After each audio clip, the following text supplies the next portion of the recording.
Hey, I thought I would do a pickups video.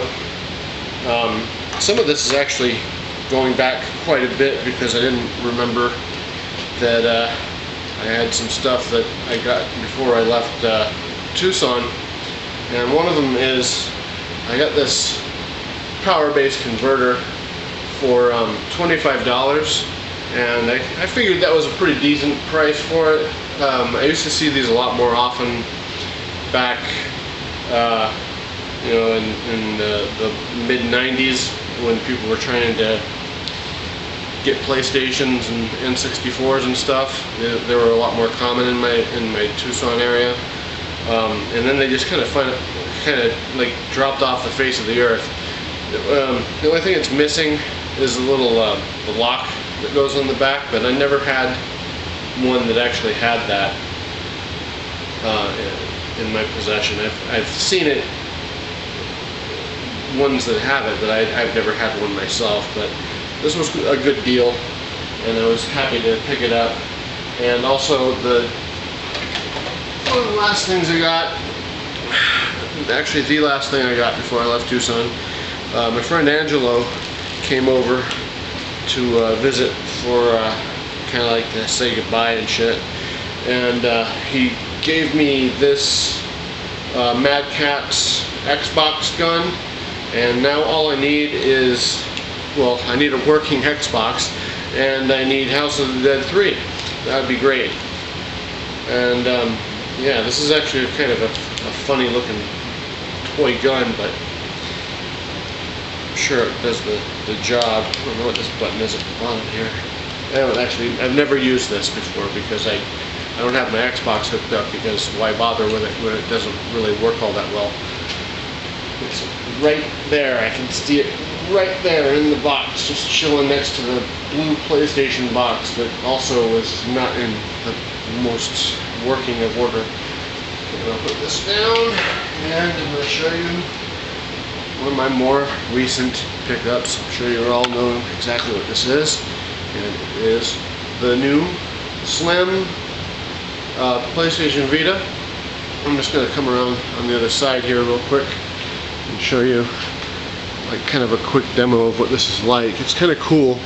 I don't own a smartphone or anything like that, so this is probably all nothing special to any of you who do have one, but you just swipe the screen and your apps pop up, and then you can scroll through the pages of them that you have.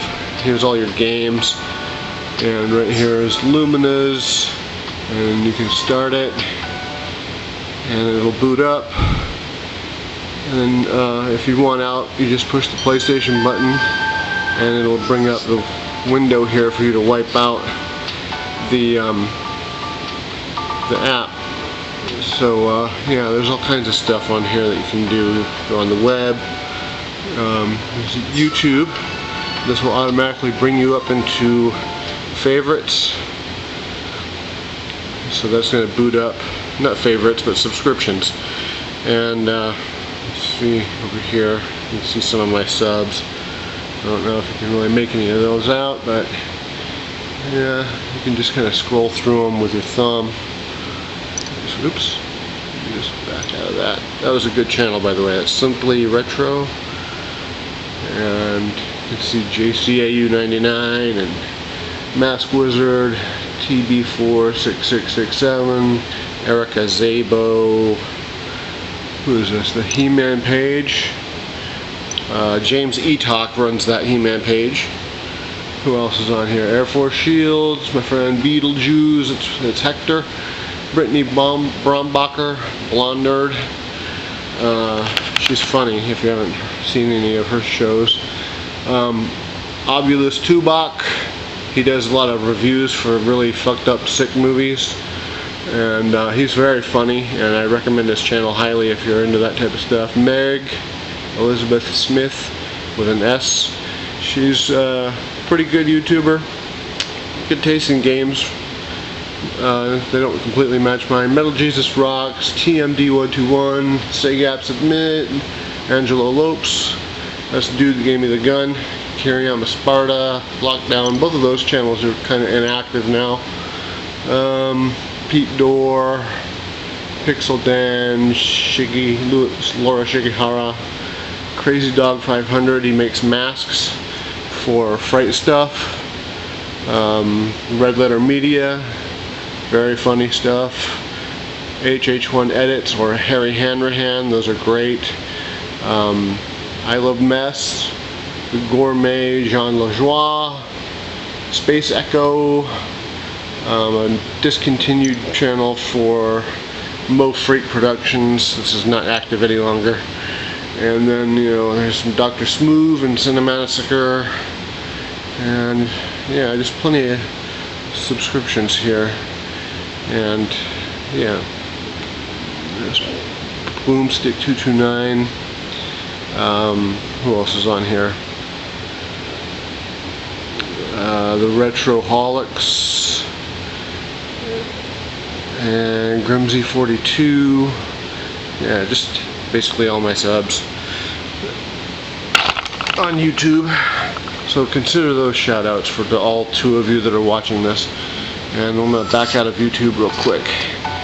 And you can just go on the web. And back out of that. Go into the music camera, which is kind of cool. I took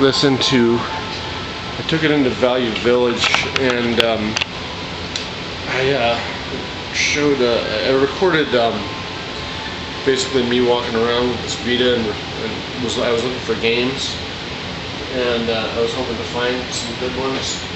And they did have some games, but it was all shit, you know. It was all like a lot of old sports games, and this camera keeps on moving.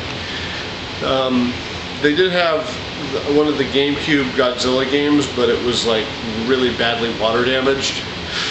And there was Sonic the Hedgehog 2 for the Genesis, and I kind of think I should have bought it just to get the case, because it had the case, but I didn't, because they wanted like $4 or $5 for it. The only thing I did pick up there was a DVD, and I didn't bring it down here because I was only thinking of games. And I also picked this up, which was a this is a PS Vita starter kit, and it comes with like a cloth case, which is missing from this area right here. Came with a really low 4 gig memory card, and it has these crappy earbuds. Has a scratch protector, a shield thingy for the screen. This holds like 8 or 10 of the little cards for the Vita, and then there's like a cleaning cloth for the screen to wipe down the cloth. And I haven't opened the rest of this except for the little case. The case is pretty crappy. It's made out of fabric. And let's see, a couple of months ago, I picked up this Sega Genesis collection for the PSP, and it's the same as the version that's on the PlayStation 2. But I also wanted to have it on the PSP because it's awesome to have this type of stuff on the go. I love compilations. Probably going to do a video about my compilation collection. There's a lot that I would like to have, but some of them are not as easy to find as others. I do have a good portion of them though. And around the same time, I also picked up The Rise of the Kasai. This cost $1.99 at a pawn shop. And I haven't got a chance to play this yet because, as I said, my PS2 is put away, and even if I had it out, it's really just kind of touch and go. I need to get a new one. That's the bottom line. I have to get another PS2. Mine's it's dead. It's over with. And last week or the week before, my sister-in-law was in town. We were walking around the neighborhood, and the neighborhood has a bunch of antique shops and junk shops and collectible shops and barber shops and tattoo shops and bars and all kinds of, like, it's kind of a hip area of town where like the college kids like to hang out and go drink and shit. And we were just walking around looking for places to go get something to eat, and there are places to go get something to eat right down the street from my house. And And so we went out to have lunch, and they were looking at getting their tattoos touched up, and I walked off and went and found a place that had some video games, and I picked up for two PlayStation 1 games. One of them is Jersey Devil, and I do remember seeing ads for this in magazines and stuff, but I was never really impressed with what the game looked like, and I just thought maybe I would try it for myself. And it has a lot of wide open spaces with like no enemies in it, and it's just not very, it's kind of a crappy game. The other game I got was Gex, which is a game that from the very first time I ever saw it, I kind of hated it. And I remember it being available for the 3DO initially, and I did not like the 3DO. I thought the 3DO was a big rip-off. And one of my friends had one, and he had some pretty decent games for it. He had like Samurai Showdown and Super Street Fighter 2 Turbo. But that controller and that machine being $700, that thing was a joke, man. I did eventually end up with a 3DO of my own, but I never did get this game, and I played it a very little bit, and it's not as bad as I thought, but it is just very, very desperate 90s marketing crap, you know. I mean, they wanted to make something like Sonic the Hedgehog or Super Mario Brothers, and this is what they came up with, a smart mouth TV parodying gecko that you jump around and collect coins and stuff, flies or something, I don't remember. It didn't leave a very big mark on me when I played it, and I can see why it's not a very popular series now. Moving right along, I picked up very recently, I picked up Prototype, which I was playing. It's actually in the PS3 right now, and it's pretty cool. When I got the Welcome Back program from the PlayStation Network, and I downloaded Infamous, I actually thought this was the game I was going to be getting, and then I was mistaken. I got the two games mixed up. But this is cool, and I have been playing Infamous a little bit more, and I made it a little bit further than I thought I would be able to.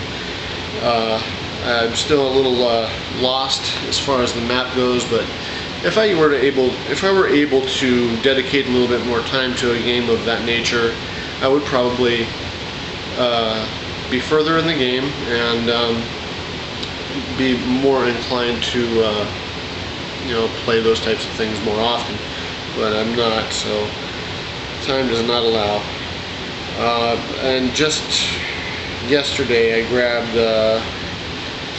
Super Monkey Ball Deluxe, and it was $2 also at that pawn shop that I've been talking about. And it's in pretty good shape except for the case, but I have other cases. As you can see, there's some writing there and a tag that I'll just be removing. Another tag that says $1.99, that's all there. And it's got the manual, and it's not scratched up, but the manual is all bent out of shape. Not that I care about the condition of the manual, I care about the condition of the game more than anything. If it can be played, that's what matters. And I also picked up this X-Men 2 Wolverine's Revenge. This is written by Larry Hama, of all people, the guy that wrote every issue of Marvel's G.I. Joe comic book. So that's kind of interesting. The game is based on the movie, but it uses comic book style graphics. I have never played this. As I've mentioned before, my Xbox is not working, so once I get a new Xbox or something like that, I will gladly give this a spin and see what it's like. I'm not really holding my breath for it to be a good game, but I do like collecting for the Xbox. It's really fun to pick up games for the Xbox because they're so cheap, and every once in a while you'll find something that is really cool that you never knew about, which is always fun. And this one had a free offer for like a Baskin Robbins sundae, and it's still in here. I don't think it's it's any good anymore. It expired in 2003, so I don't think I can use it. But not that I would, but I like it when the stuff is still in here. Like for the Xbox, there was a Matrix game, Enter the Matrix, and I always check anytime I see a copy of it if it has the Atari stickers that came with that game, and it never does. I always want to find those though, because I love those Atari stickers. They were a prism, red prism stickers, and there was 3 of them on the sheet. And I think pretty much every Atari game from that point came with those sticker sheets, but I can never find them. And that is all of the games that I have picked up in the recent days. I would like to have more to show off for this particular video, but alas, that is not the way it is, because I have been very broke lately and not been able to get the type of stuff that I would like to get. But it's more than I thought I had. So if you liked what you saw, thumb up, subscribe, comment, let me know what you think. Love to see you guys in the comment section, and hopefully I'll see you guys again soon with some more awesome pickups. And you guys take care.